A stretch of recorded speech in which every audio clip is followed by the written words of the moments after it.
psychopathologie spécialisé dans l'étude de la manipulation, du harcèlement, de la perversion et de la paranoïa, et aussi très spécialisée psychologue d'enfants.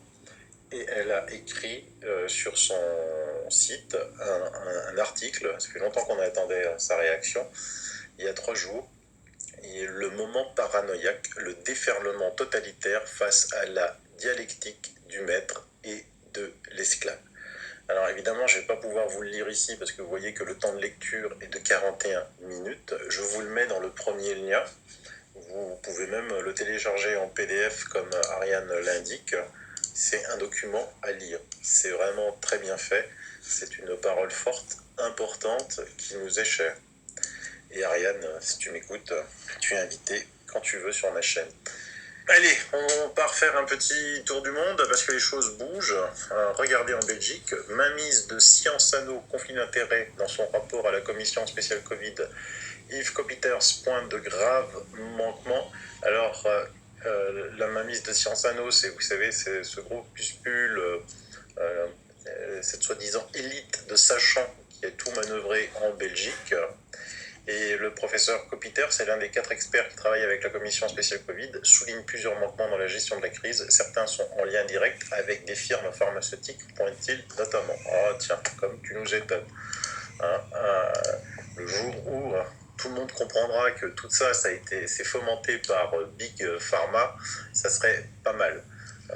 Du reste, il y aura certainement aussi un lien, puisque vous l'avez su, je l'ai publié dès hier soir.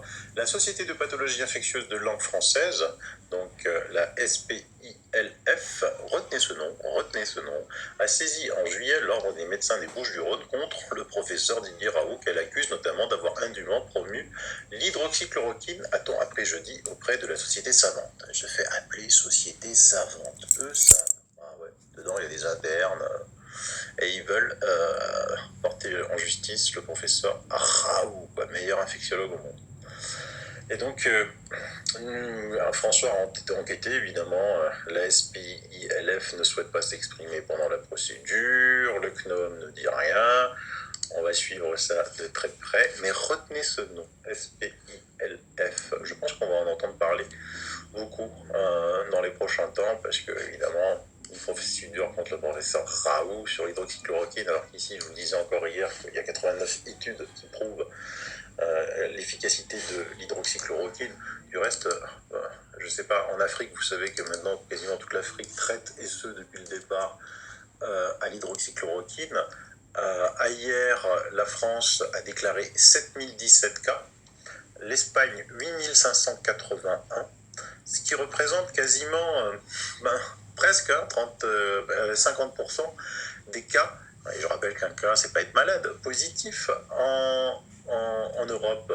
Énorme. On devrait se poser la question pourquoi, parce que c'est quand même 2 pays qui ont déjà confiné, durement, l'Espagne et la France, et ensuite c'est 2 pays qui obligent le port du masque quasiment partout. Est-ce qu'il ne pourrait pas y avoir, je ne suis pas savant comme vous, mais vous êtes savant, vous savez déjà tout, c'est un truc de dingue, est-ce qu'il ne pourrait pas y avoir un lien de cause à effet?